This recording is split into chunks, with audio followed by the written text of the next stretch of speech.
kalian itu mau lanjut kemana? Ke universitas, keagamaan, ataupun ke umum. Kan jalur-jalur pendaftaran yang disediakan oleh pemerintah itu yang pertama yang jelas, kalau yang Kemdikbud itu biasa kita untuk pendaftarannya itu melalui jalur SNMPTN. SNMPTN itu kuotanya untuk akreditasi A itu 40% dari jumlah siswa.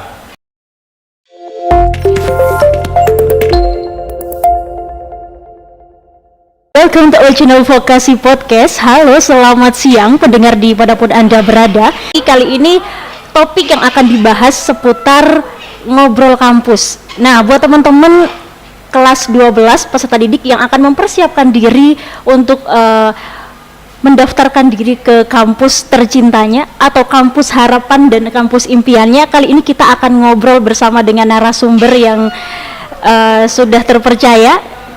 Kami hadirkan narasumber Bapak Abdul Hayy SPD selaku kurikulum dari SMK Negeri 6 Jember. Selamat siang Bapak. Selamat siang Mbak Putihah. Oke, Assalamualaikum warahmatullahi wabarakatuh. Waalaikumsalam warahmatullahi wabarakatuh. Sehat ya Bapak ya?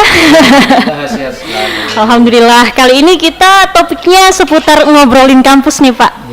Karena banyak dari siswa-siswi yang masih memiliki banyak pertanyaan terkait mau daftar di mana, atau mereka sudah daftar atau bagaimana proses selanjutnya, seperti itu.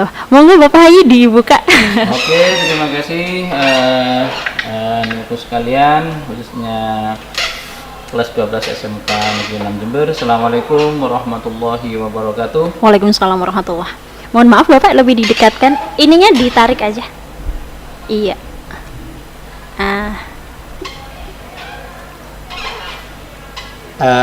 Anakku sekalian yang dirahmati Allah, kesempatan pada hari ini saya juga tadi omong-omongan dengan YouTuber SMK 6 ini.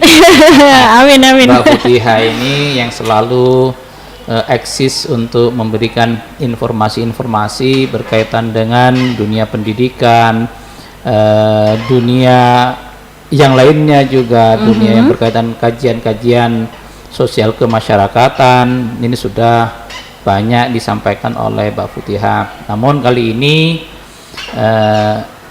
hal yang perlu kita sampaikan juga ini berkaitan dengan anak-anak khususnya kelas 12 untuk SMK Negeri 6 Jember ini. Tentunya kadangkala kalau tidak memahami biasanya galau. Betul. Galau, ini yang biasanya sering terjadi. Lah, untuk menjawab kegalauan ini, Mbak Putihah melalui podcast SMK 6 ini sudah mendatangkan saya paling tidak ini akan memberikan sebagai gambaran nanti yang berkaitan dengan perkuliahan yang pertama, yang kedua bagaimana untuk anak-anak yang secara finansial tidak mungkin untuk bisa berkuliah.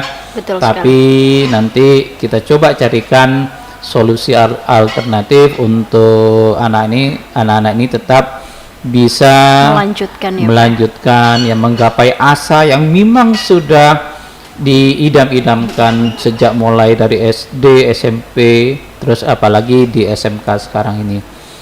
Yang jelas Allah Maha Kaya. Jangan takut kalian untuk untuk mencari ilmu. Barang siapa mencari ilmu tidak mungkin kelaparan. Yang jelas di situ kunci utamanya bahwa Allah Maha Kaya, Tuhan Maha Kaya, seperti itu. Disitulah nanti akan ada peluang celah-celah kita untuk bisa memanfaatkan bagi anak-anak yang memang tidak mampu. Ini Mbak Putihah dapat saya contohkan anak-anak kita yang sudah sukses ini, yang memang sebelumnya ini dari putra putri dari kalangan kurang mampu juga. Ini saya contohkan salah satu anak kita yang sekarang itu menempuh S2 di University of Nottingham, Inggris. Ini alumni dari SMK 6 tahun 2014.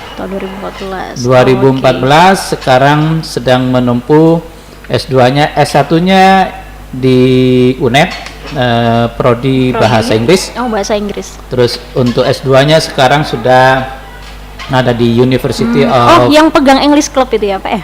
Iya, betul. English Club kemarin itu si Suci, Mbak Suci itu juga berangkatnya. Mbak Suci ini juga dari keluarga kurang mampu, tapi dengan kemauan yang tinggi, dia tekad untuk tetap bisa menggapai asa yang memang dia inginkan, dia idam-idamkan. Sebenarnya kalau memang ada foto-foto Mbak Suci berada di markasnya Manchester United juga ada, terus juga di University of Nottingham juga ini sudah saya siapkan sebenarnya. Nah ini Mbak Suci ini kalau dulu di SMK 6 malah jurusannya atau kompetensi kaliannya malah akuntansi. Tapi ketika melanjutkan, Pak, gimana saya? Ini tidak mungkin kalau secara logika saya itu melanjutkan, tidak mungkin. Kenapa? Bapak saya hanya sekedar jualan bunga di situ, tapi bukan bunga bank. Itu mengambil pilihan bahasa Inggris, pilihan keberapa itu Mbak Suci? Mbak Suci ini memang di SMK-nya sangat jago ketika lomba debat bahasa Inggris, memang juara peringkat 1 juga. Ini sama dengan teman yang satunya ini Mbak Nur Farida. Yang sekarang juga sudah menjadi tenaga, mengabdi di SMK, mengabdi juga di SMK 6, sama-sama berangkatnya dari beasiswa. Kalau dulu itu bidik misi. Sejak zamannya Pak Jokowi akhirnya diganti dengan KIP kuliah. Ini Mbak Suci juga ketika di SMK 6 sangat aktif sekali di HSJA-nya juga. Dan kalau misalkan secara logika untuk bisa sampai ke Inggris, misalkan kalau secara akal kita tidak mungkin karena hanya dari proses jualan bunga, terus apa yang akan dibuat untuk makan saja sulit misalkan seperti itu. Tapi dengan tekad yang tinggi, kemauan yang dengan semangat yang kuat, Insya Allah ada jalan ya. Disitulah nanti akan ada jalan manjata wajada. Siapa yang bersungguh-sungguh pasti dapat. Betul. Itulah konsep, itulah yang kita sampaikan kepada anak. Jangan takut untuk menggantungkan jangan takut untuk menggantungkan cita-cita kalian. Tapi kalian jangan hanya bermimpi. Bolehlah kalian yang pertama itu bermimpi. Setelah bermimpi, kalian harus raih mimpi itu. Tapi dengan apa? Dengan ikhtiar secara maksimal. Tidak bisa kalian itu tanpa ikhtiar dengan maksimal. Ini salah satu contoh siswa kita yang memang berangkatnya istilahnya dari keluarga kurang mampu, dari nol, dari from zero to hero. Nanti itu harapannya seperti itu. Anak-anak semuanya Ini saya lihat juga Mbak Futihah ini sudah mulai anak-anak SMK 6 sudah banyak tampil di YouTube dan semacamnya. Apa tujuan utamanya? Ya membangkitkan semangat, memberikan yang terbaik, pelayanan yang terbaik. Itu untuk anak-anakku sekalian, jangan takut kalian untuk bermimpi. Tapi setelah bermimpi kalian harus bangun dari tidur itu, jangan selamanya bermimpi. Raihlah mimpi itu dengan ikhtiar secara maksimal. Jadi ini contoh yang kedua, saya ambilkan contoh ini satu dari ada Mbak Suci, Mas Reza. Sekarang Mas Reza nih. Mas Reza, ini S1-nya dari Universitas Brawijaya, Malang ya? Iya, Malang. Dan sekarang sudah bekerja di perusahaan Singapura yang insya Allah juga kemarin juga setelah kita sekolahkan bangun masjid juga, terus setelah saya sampaikan tentang keinginan sekolah, ternyata anak-anak alumni ini juga memberikan menyumbang bantuan dana, ada yang 3 juta, ada 1,5 juta. Ini buah dari ikhtiar dari Bapak Ibu guru semuanya, bagaimana mencarikan jalan yang terbaik untuk anak-anak SMK 6. Bagaimana anak-anak SMK 6 bisa survive, bisa bekerja sesuai dengan kompetensi keahliannya, dengan keterbatasan yang ada. Itu yang jelas yang anak-anak kita yang sudah menyelesaikan proses studi dari SMK Negeri 6 Jember ini. Terus bagaimana langkah apa yang harus kita lakukan?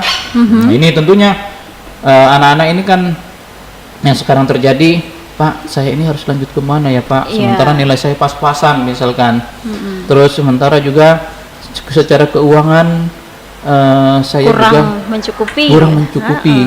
Terus juga dukungan dari keluarga juga kurang. Ya keluarga itu biasanya tidak mendukung karena tidak adanya finansial untuk betul. menopang proses kegiatan itu.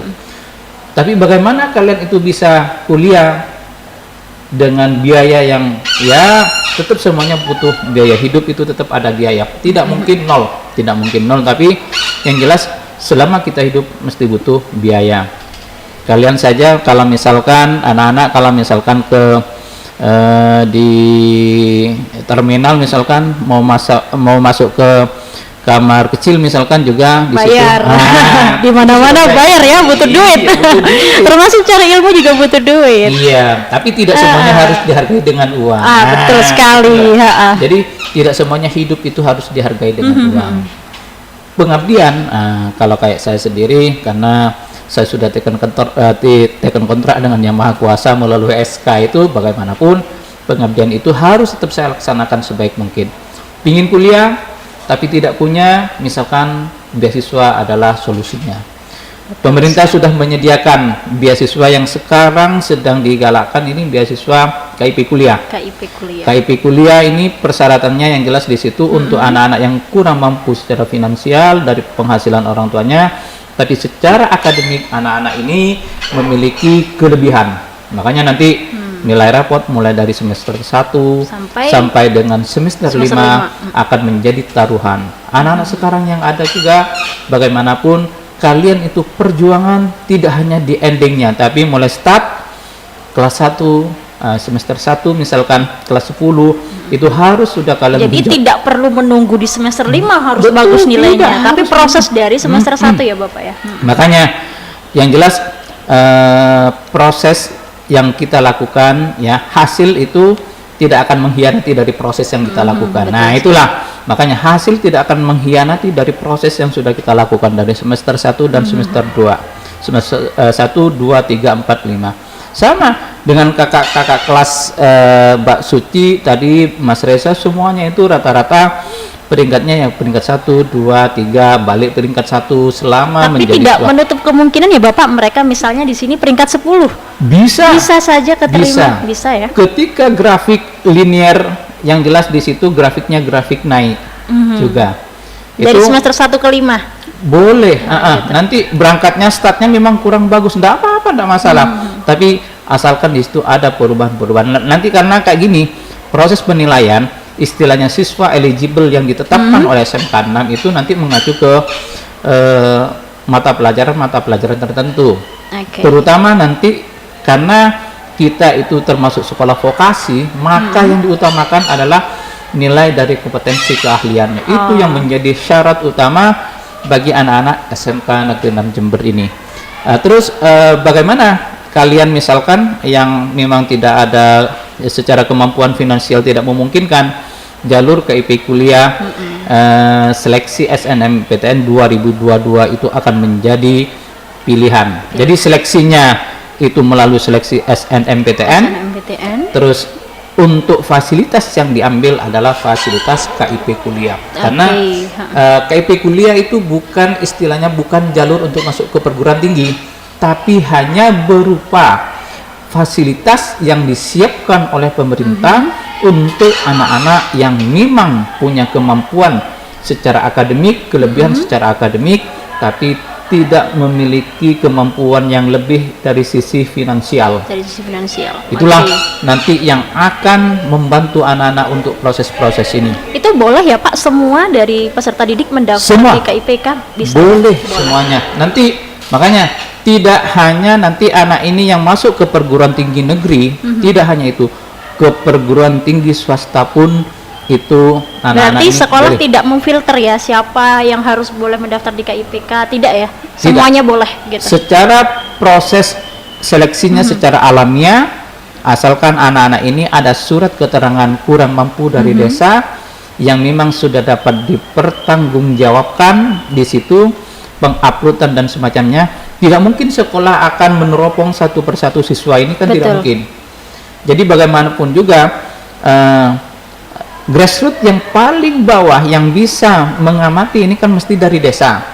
Ketika desa ini memang sudah memberikan surat pernyataan di situ, surat keterangan kurang mampu, dan di situ diupload disesuaikan dengan berapa pendapatannya orang tua dalam satu bulan, berapa jumlah keluarganya yang menjadi tanggungan, betul. Dan termasuk surat tanah dulu juga sempat diminta ketika surat bidik misi tanah, kepemilikan tanah, NJOP-nya, nilai jual objek pajaknya yang dimiliki di situ berapa, itu akan menjadi dasar dalam hal penetapan seseorang itu layak atau tidak untuk bisa diusulkan sebagai KIP kuliah. Karena nanti kayak gini, ketika dalam pengisian di situ misalkan penghasilan orang tua dalam satu bulan misalkan 3 juta. 3 juta. Terus jumlah anggota keluarganya yang menjadi tanggungan, karena yang wajib kerja itu kan bapak, kalau ibu itu tidak wajib kerja. Jumlah tanggungan keluarganya di situ hanya 2 istri dengan anak 1. Oh, anak 1. Maka di situ ketika diadakan semacam pembagian, ini biaya hidup layak istilahnya, kalau makanya KIP itu menetapkan 750.000 di situ, 750.000 seandainya dikalikan 3 itu berapa? Berapa, Pak? Ya 7 kali 3 kan 21. Ketika sampai 3 juta misalkan di situ, maka nanti biasanya akan tertulis di situ dengan sendirinya, Anda tidak berhak untuk, ada ketentuan ya? Iya. Jadi penghasilan orang tua, terus juga berkaitan dengan segala. Mungkin 3 juta tadi itu. Ya, di situ yang akan menjadi acuan di situ berapa tanggungan keluarga, pas penghasilan bapaknya apa, kalau misalkan orang tua yang ibu penghasilannya apa, misalkan tidak ada di situ, itu yang nanti harus hati-hati ketika mengisikan.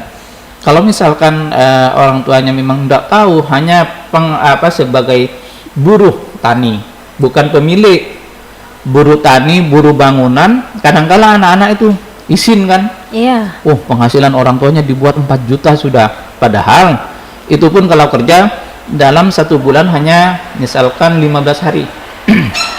Dari 15 hari misalkan perharinya berapa ongkos tukang itu misalkan hanya 70.000, tinggal dikalikan. Itu nanti akan menjadi akumulasi dalam satu bulan itu berapa, sehingga nanti pemetaan untuk jumlah dalam satu bulannya itu berapa dibagi dengan jumlah keluarga. Kalau di masanya Pak Jokowi ini disurvei nggak ya Pak ya? Kalau dulu disurvei sih, kalau bidik misi setahu saya. Selama proses yang jelas nanti penetapan akan dilakukan setelah melalui proses survei. Itu jelas sama. Nah, tetap untuk survei itu. Jadi anak-anak yang memang tidak memiliki kemampuan secara finansial tapi memiliki prestasi di bidang akademik, silakan segera daftar KIP. KIP ini sudah dibuka, yang jelas kalian selesaikan dulu proses pendaftaran KIP-nya sampai cetak kartu, dapat PIN dan KAP-nya, sehingga nanti PIN dan KAP inilah yang nanti akan dijadikan sebagai dasar untuk memverifikasi di jalur yang diambil di SNMPTN. Karena anak-anak itu biasanya yang terjadi tahun kemarin Anda dari kompetensi keahlian multimedia hari terakhir bingung, karena saya minta silakan kalian finalisasi KIP kuliah sebelum hari terakhir. Yang anak ini terus dibiarkan karena keasikan dia kan sambil kerja. Hari terakhir setelah dia klik untuk verifikasi dan kirim semua persyaratan, akhirnya muter. Sementara SNMPTN juga harus difinalisasi hari itu juga. Lah, proses yang dia lakukan KIP kuliahnya nyantol, tidak bisa sampai finalisasi sampai malam harinya. SNMPTN-nya ternyata dia lolos untuk mendapatkan kartu peserta. Ketika pengumuman, dia berbahagia. Ternyata ketika dicek jalur yang jelas yang dia pilih, ternyata KIP kuliahnya tertulis di situ tidak terdaftar sebagai KIP kuliah. Astagfirullah. Karena hari terakhir dia sama-sama ngirim, tapi yang jelas yang KIP kuliah terpental. Gara-gara hari terakhir umumnya, sistem itu sudah down. Oh iya. Ketika betul down, sekali. semua proses, kan orang itu berlomba-lomba biasanya di hari terakhir. Makanya saya sampaikan ke anak-anak, tolong sebelum hari terakhir pendaftaran SNMPTN, misalkan 5 hari sebelumnya harus segera diakhiri untuk KIP kuliahnya. SNMPTN-nya juga setelah itu baru diakhiri SNMPTN-nya, verifikasi di SNMPTN bahwa kalian itu masuk melalui fasilitas KIP kuliah. Jadi ada semacam sinkron data, karena dari LTMPT, lembaga masuk perguruan tinggi negeri ini itu akan menerima data-data dari penyelenggara untuk KIP kuliah itu setelah yang bersangkutan memang sudah mendapatkan PIN itu dan CAP-nya. Itu yang akan diverifikasi nanti. Nah, kuncinya di situ, di PIN-nya itu ya. Nah, itu makanya jangan suka mengakhirkan proses. Nah, ini biasanya anak-anak umumnya seperti itu. Lebih baik segera di awal gitu ya, daripada di akhir selalu buru-buru, bingung begitu ya. Kalau tidak buru-buru biasanya bukan anak-anak ini. Jadi dari prosedur, misalkan untuk yang KIP kuliahnya, kita nanti akan masuk kepada pendaftaran di SNMPTN-nya. Ya, saya dikasih waktu berapa menit ini, Mbak Futia? Saya bergantung Bapak maunya berapa. Monggo benar. Dari proses ini juga nanti pastikan bagi kalian yang memang sudah mendaftar di KIP kuliah, NIK-nya, NISN-nya itu harus sudah terverifikasi di data Dapodik. Kalau misalkan ada kendala, segera laporan ke operator sekolah. Kalau di SMK Negeri 6 Jember ini, yang menangani semua proses itu adalah Bapak Rizky Firmansyah, Eskom. Sehingga nanti ketika ada masalah dan semacamnya, segera laporan untuk segera update data. Kemudian dari pihak sekolah juga akan melaksanakan proses verifikasi. Untuk selanjutnya nanti akan disampaikan ke LTMPT yang berkaitan dengan proses perubahan data tersebut. Itu untuk KIP kuliah. Terus bagi kalian ini mau lanjut kemana misalkan? Nah ini kan. Oh, ini belum ditentukan anak-anak. Belum memilih ya? Belum. Kalian itu mau lanjut kemana? Ke universitas? Ke keagamaan ataupun ke umum. Kan jalur-jalur pendaftaran yang disediakan oleh pemerintah itu, yang pertama yang jelas, kalau yang Kemdikbud itu biasa kita untuk pendaftarannya itu melalui jalur SNMPTN. SNMPTN itu kuotanya untuk akreditasi A itu 40% dari jumlah siswa. Di SMK 6 akreditasinya SMK 6 itu akreditasinya A, sehingga anak-anak yang jelas kita itu diberi kesempatan melalui jalur undangan yang terundang ya?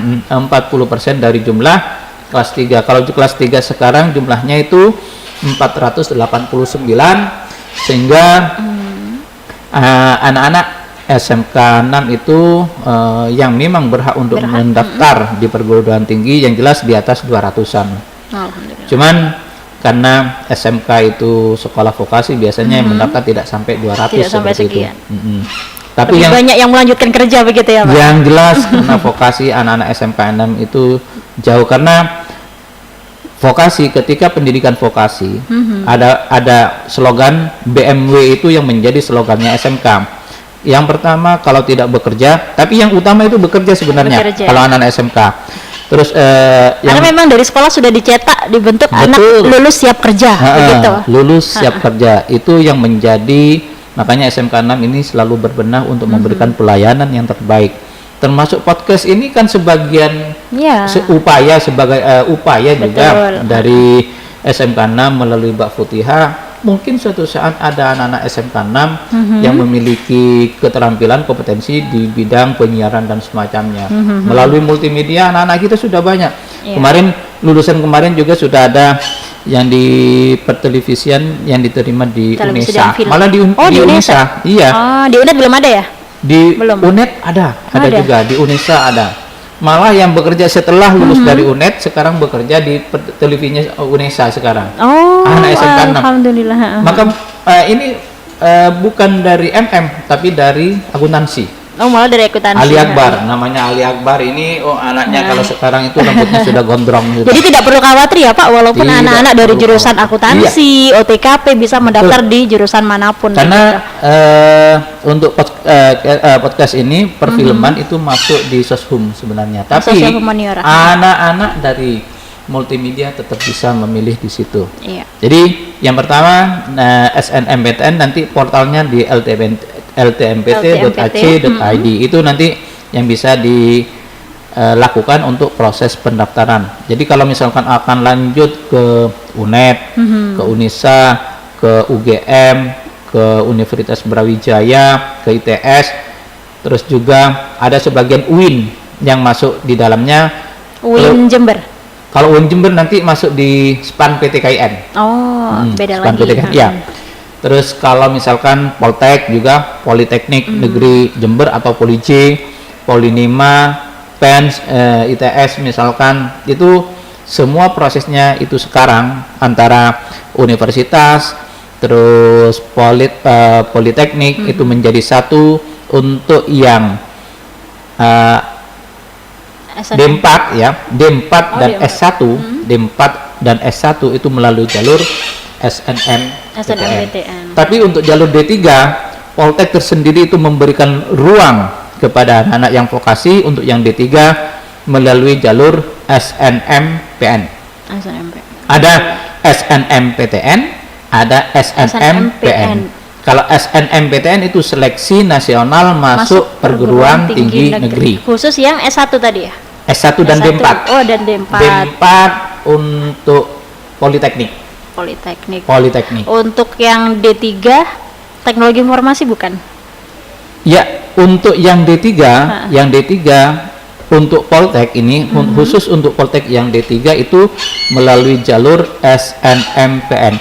Seleksi nasional masuk Politeknik Negeri. Oh, Politeknik Negeri. Ya, SNMPN. Ini Oke. sudah dimulai juga pendaftarannya. SNMPTN ini sudah dibuka. Tapi yang jelas yang kemarin SNMPTN itu persyaratan sebelumnya setiap anak harus punya akun dan akun itu sudah tersimpan secara permanen. Ini yang kadangkala anak itu menyepelekan. Tahun kemarin ada yang lulusan tahun kemarin belum punya akun, ternyata tahun ini mau daftar ke perguruan tinggi. Bisa itu Pak? Lah karena tahun kemarin Nggak ndak punya membuat akun, akun, betul. maka tahun ini yang harus buat akun. Kalau tahun kemarin sudah buat akun, insya Allah tahun ini juga langsung Masih bisa mendaftar. Itu akunnya bisa, maksudnya berlangsung expirednya kapan? 3 tahun atau bagaimana? Akun itu yang jelas yang boleh daftar ke perguruan tinggi untuk tahun ini itu maksimal itu lulusan tahun 2020. 2021. Jadi 2020 2021. Jadi 2020 2021 dan 2022 yang 3 boleh tahun ya. Inilah nanti yang akan membedakan. Kalau lepas dari ini kalian sudah tidak bisa masuk ke perguruan tinggi negeri. Oh ya Pak, untuk yang misalnya masuk di perguruan tinggi, misalnya UNED nih, itu ada berapa prodi yang harus dipilih? Kalau dulu itu kan 3, bagaimana dengan tahun ini? Bagi anak-anak yang akan masuk melalui jalur SNMPTN itu hanya diberi kesempatan 2 prodi. Oh 2. Tapi yang perlu diperhatikan juga, masing-masing sekolah itu kan termasuk misalkan kategori IPA atau IPS seperti itu. Ini yang akan nanti menentukan di lamannya snmptn.ac.id, sehingga di situ nanti ketika memang IPA, maka yang bersangkutan itu hanya berhak untuk mendaftarkan diri di IPA. IPA ya, Saintek ya. Contoh, Saintek. Contoh kalau RPL sama MM, jangan sekali-kali misalkan ngambil di akuntansi. Tidak bisa ya? Bisanya bisa, tapi jelas tidak akan lolos. begitu. Yang SNMPTN ini. SNMPTN karena apa? Satu hal yang perlu diperhatikan dengan adanya sistem istilahnya 1 kali putaran, yang didahulukan sekarang untuk jalur undangan itu sesuai dengan jurusannya. Ya? Oh, begitu. Nah, ketika akuntansi misalkan akuntansi dan keuangan lembaga, otomatisasi dan tata kelola perkantoran, terus yang satunya misalkan bisnis daring dan pemasaran, jangan sekali-kali ngambil TI. Karena nilai yang dikategorikan untuk TI misalkan nilai biologi, fisika, betul. Itu kan kimia, tidak ada mereka. lah itu tidak ada, secara otomatis nilainya akan 0. Oke. Secara pemeringkatan di situ secara otomatis dia akan terlempar. Bisanya daftar bagaimana? Bisa tetap. Bisa. Cuman ya 90% tidak lolos begitu ya. Iya. Yang jelas ketika tidak sesuai dengan jurusannya, maka di Saintek dan humaniora di situ ya, itu nanti akan mempengaruhi tingkat yang jelas penilaian. Maka nilai-nilai jurusan di situ akan nilainya semuanya 0. Secara otomatis kalau nilainya 0, maka harapan untuk diterima itu yang jelas kecil, sangat kecil. Itu untuk yang SNMPTN, jalur undangan. Tapi nanti kalau sudah SBMPTN berbeda. Anak-anak misalkan yang dari IPA ke IPS bisa atau ya? misalkan dari RPL MM akan milih misalkan di IPS, enggak masalah. Tapi di situ UTBK-nya, jadi ujian tulisnya yang berbasis campuran komputer, harus ikut campuran. Karena saya dulu juga campuran. Tapi yang jelas di situ ketika campuran, anak-anak IPA ini harus juga menguasai yang berkaitan dengan IPS-nya di situ. Berarti khusus SNMPTN ya, anak-anak harus sesuai dengan jurusan. Baru untuk yang selanjutnya, tahap selanjutnya boleh milih bebas, ya. Memilih untuk yang SBMPTN, dan yang terakhir nanti ada seleksi mandiri. Seleksi mandiri inilah nanti kalau sudah seleksi mandiri ini yang memang agak berat bagi anak-anak, karena di situ berkaitan dengan nilai UKT-nya yang jauh melebihi dari luar biasa itu. Iya, luar biasa. Permainan harga di situ. Sedangkan kuota dari SNMPTN itu kan hanya 30%. Nanti SBMPTN itu 40%. Seleksi mandiri, untuk seleksi mandirinya nanti 30%. Tapi buat anak-anak juga jangan sampai kendor juga. Takutnya masih ada tahap-tahap yang lain. Ya jangan. Inilah yang kadang-kala tidak mikir susahnya orang tua. Betul. Apalagi buat yang peserta didik mulai dari kelas 10 nih, harus persiapkan dari sekarang. Betul. Persiapan mulai dari kelas 10 untuk nilai itu harus paling tidak minim 8 lah Pak ya. Iya. Jangan sampai di bawah 8. Persyaratan kemarin saja yang ini perlu digarisbawahi, untuk Poltek Jember ada istilahnya PMDKPA, penerimaan mahasiswa, bukan? Ya, penerimaan mahasiswa dari minat dan bakat. Itu dari prestasi akademiknya, rata-rata yang diminta itu per mapel, rata-rata mapelnya itu 80 malah. 80 ya. Ini yang paling parah ini, waduh. Baru tahun ini Poltek menerapkan sedangkan KKM di SMK belum sampai sekian begitu.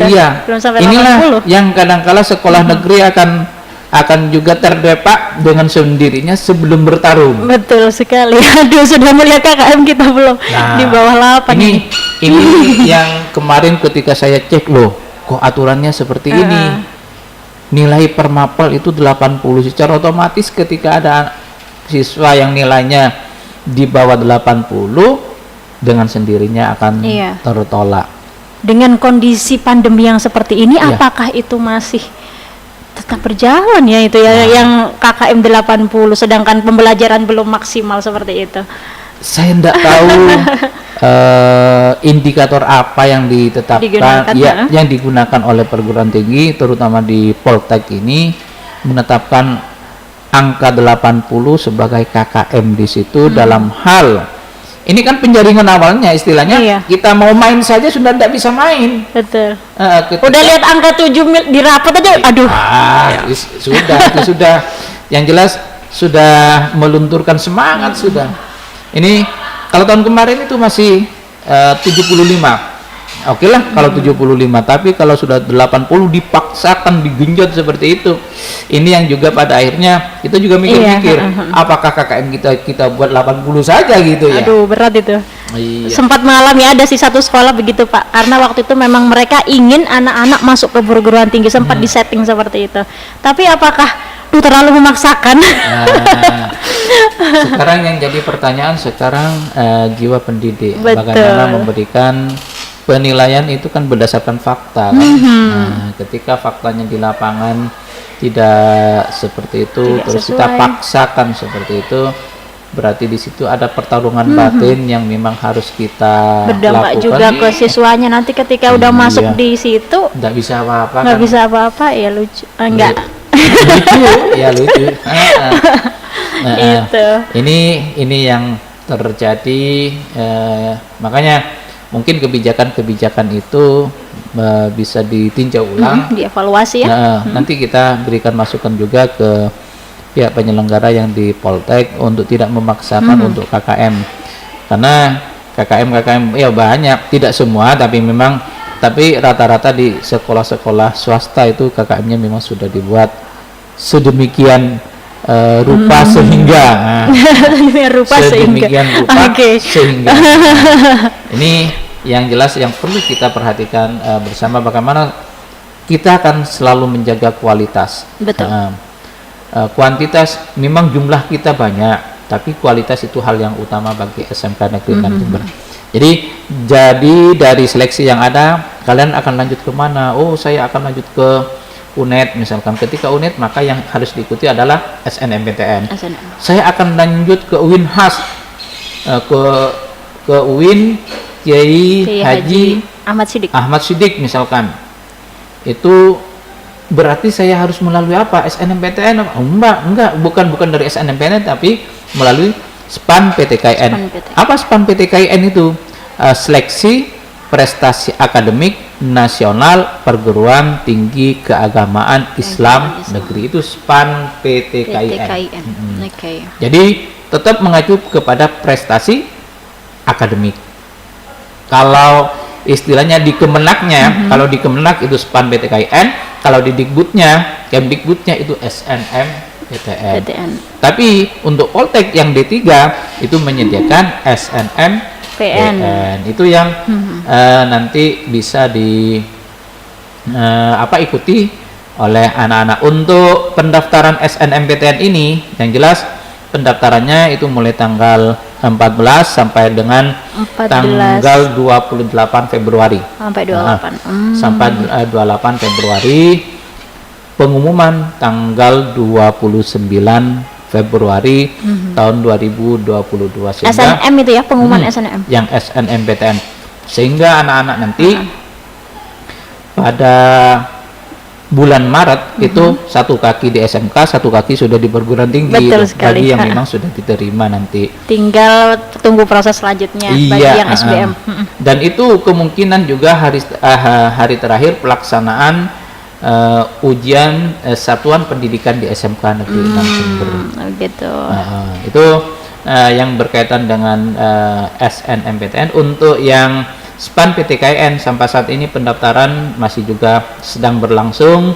Kalau Berarti sudah dibuka ya Pak ya? Untuk PTKIN. yang buat akun kemarin, yang buat akun SMK 6 ini ada sekitar 200 lebih yang sudah buat akun. Tapi anak-anak yang berminat untuk melanjutkan kemarin itu, setelah kita cek itu ada sekitar 100 orang, baru 100 orang. Itu tersebar di SNMPTN, terus di SPAN PTKIN, dan di SNMPN. Kalau yang ikut di tadi itu di yang SNMPN di Universitas Negeri Jember itu boleh nggak Pak buat akun lagi di yang tadi di YIN itu? Kalau di YIN di Apa Unhas, menggunakan akun yang sama? kalau Beda di YIN itu tidak menggunakan akun, cuman nanti proses kan pendaftaran dari sekolah, anak-anak itu akan mendapatkan password misalkan kalau yang SPAN-PTKN. Tapi kalau SNMPTN anak-anak itu harus buat akun dulu. Setelah akun ini harus dipermanen. Selama tidak dipermanen maka dia tidak akan bisa daftar gitu. Oke. Permanennya kapan? Kemarin ini sudah berakhir. Kemarin tanggal 10 ya, ada perpanjangan sampai dengan 10 Februari ya. Tanggal 12 kemarin ada perpanjangan sampai tanggal 12 untuk perpanjangan untuk pembuatan akun untuk khusus yang kelas 11 yang kelas 12. Tapi yang untuk yang alumni itu masih ada kesempatan karena yang alumni ini tidak bisa ikut SNMPTN tapi ikut di SBMPTN, seleksi bersama nanti itu. Yang ujian tulis itu ya? Ya, harus ikut UTBK nanti. Itu nanti yang berkaitan dengan hal-hal anak-anak itu akan memilih seleksi yang mana yang sekiranya bisa dia ikuti, biaya murah, pelaksanaannya enak seperti itu. Terus juga kalian itu sudah paling tidak peluangnya sangat memungkinkan seperti itu untuk diterima mereka di perguruan tinggi. Itu saya kira karena sebenarnya banyak, cuman ini waktunya juga sudah hampir jam 2:30. Saya juga harus menyelesaikan tugas lain untuk finalisasi BLUT yang akan dikirim ke ini Surabaya. jarang-jarang nih Bapak Hayi bisa hadir sebagai narasumber di podcast SMK 6. Kalau bukan untuk kalian buat siapa lagi kan begitu. Saya juga itu setelah